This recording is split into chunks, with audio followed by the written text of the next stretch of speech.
I can't actually believe this, but Tottenham not signing Savinho could actually help Arsenal sign Rodrygo. Actually think about that for a second.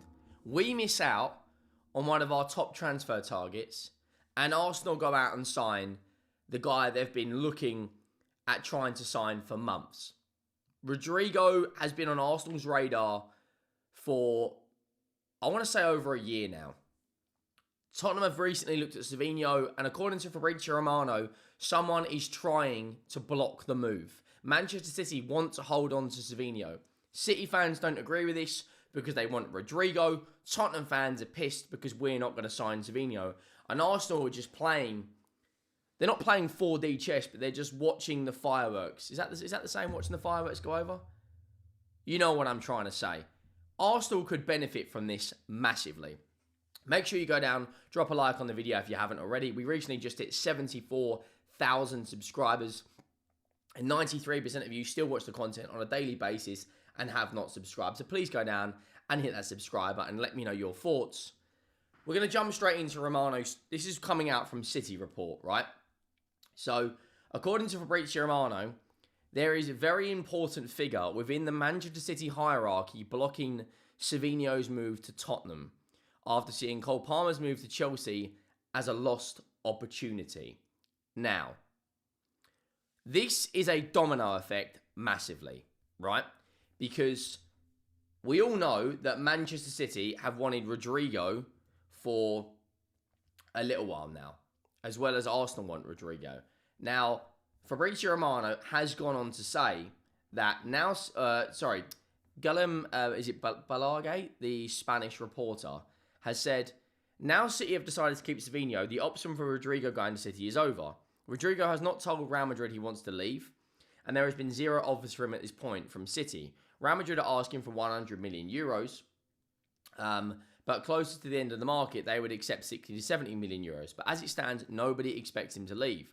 Real doubt Rodrigo would accept an offer for Newcastle. Real interest from Arsenal, but they have not made an approach at this point. If Arsenal go out there and sign Rodrigo, and Man City don't, and Man City is still left with Savinho, and Tottenham don't sign Savinho, I'm going to be fuming. Absolutely fuming. See how this domino effect can play out. If Man City sign Rodrigo, Tottenham can then sign Savinho. If Man City don't sign Rodrigo, Arsenal can sign Rodrigo, and Tottenham still don't get Savinho. So either way here, we aren't getting Savinho is what I'm basically hearing. But there is still a chance. Real insist Arsenal have not made an approach at this point. But there is a huge amount of interest. The window shuts in I think it's 2 weeks. About 16, 17 days. However, maybe shorter. Transfer, I think it's is it the 3rd of September? Or the 1st? 7 p.m. on the 1st September. So we have got about 13 days before the window closes. If Arsenal go out there and pull a masterstroke and sign Rodrygo, they've had an unbelievable window to bring in Zubimendi, Gyokeres. By the way, some of the criticism on Gyokeres, I'll get to that in a minute. Gyokeres, Mosquera, Kepa Arrizabalaga. You know, they've had a really good window if they can bring in Rodrigo. Some of the criticism over the weekend on Viktor Gyokeres is actually insanity. Like, what are we doing? People are saying he's absolutely finished. He's a scrub. He's played 60 minutes of Premier League football against a very, very tough away ground, Man United, who actually played really well. Now, Romano's put this out. FC Porto remain interested in Jakub Kiwior after Arsenal already turned down a bid in July. He's always high on Porto's list for a new centre-back, but Arsenal value Kiwior as an important player, and it's not an easy deal. Arsenal's centre-back depth is actually a joke. I was speaking about this the other day on the Top 6 show. You've got Mosquera, you've got Timber who can play there, you've got Ben White who can play there, you've got Gabriel Saliba, Kiwior, and Mosquera. Like, their centre-back depth is actually insane. If they can maybe raise the money for 2 or 3 sales. I do expect there will be serious bids coming in for Leandro Trossard, I would imagine, towards the very, very end of the window. Nelson's another one who's been linked to a move away. You know, they're focusing on departures right now. Fabio Vieira is linked to a move away to Stuttgart. But the real priority for me is looking at Arsenal's left wing. If I was an Arsenal fan, that is the area of the pitch I would like Arsenal to strengthen. Deep down, I don't really care if they strengthen or not because they're not my football team. But this was the 11 that they played against Manchester United. Martinelli on the left and Rice. I think Arsenal may have to rotate Rice and Zubimendi and maybe push Zubimendi more on that left-hand side and Declan Rice more central. And Martinelli also needs an overlapping run from time to time. Calafiori inverts, Lewis Skelly inverts. So it's like, if you watch the Liverpool game on Friday night, the amount of overlapping runs that Frimpong was making helps Salah. The defender goes with Frimpong. Salah is enabled then to cut in on that left-hand side.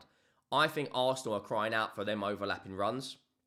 I see Gary Neville has come out and had a hell of a lot of quotes speaking about Arsenal, speaking about it's a title-winning side. They need to start doing more. Breaking news coming out literally while we are recording this with regards to Fabio Vieira. And it says Stuttgart would only be willing to pay 17 million including add-ons for Fabio Vieira. Arsenal want to recruit as much of that 30 million as possible and they're willing to hold out for the right price, but Stuttgart are prepared to move on to other targets. 17 million included add-ons, I think is a little bit of a piss take. I think they could quite easily get 22, 23 million and get the add-ons to go up to 25 or 26. I don't necessarily know if you're going to get 30 million at this point in the window. It's a very, very interesting saga, this one, because Fabio Vieira isn't anywhere near the Arsenal first team. But if they don't get rid of this guy, it may potentially make their incomings a lot slower than it already is. And this is what Gary Neville had to say the other day. This is a title-winning team that have not won the title. They have got to change that. For me, they bring in Rodrygo, they're not far from Liverpool. If Liverpool don't sign Alexander Isak, I have concerns about Liverpool defensively this season because of how attacking Gyokeres and how attacking Frimpong is. I think Arsenal can go to a lot of these away games, win 1-0, get out of there. And you look at Arsenal's fixtures they've got coming up. You look at Leeds this weekend. I think Arsenal will comfortably beat them. I'm not going to lie. I think they'll easily dispatch them. And then they've got a tough trip to Anfield. That Anfield game is going to be very, very, very tough. But you look at their fixtures, you know, I don't see why they can't go to Liverpool away and get a draw. I really don't see that. Really don't see why they can't go and do that. I think they beat Leeds. I think they beat Forest. Man City, who knows? They look really, really good at the moment. But I do think they can go to Liverpool and get a draw.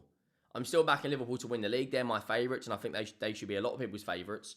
But Arsenal proved in this game against Manchester United that you look at the momentum. The momentum was all Man United. Let's just be honest. Look at the momentum here.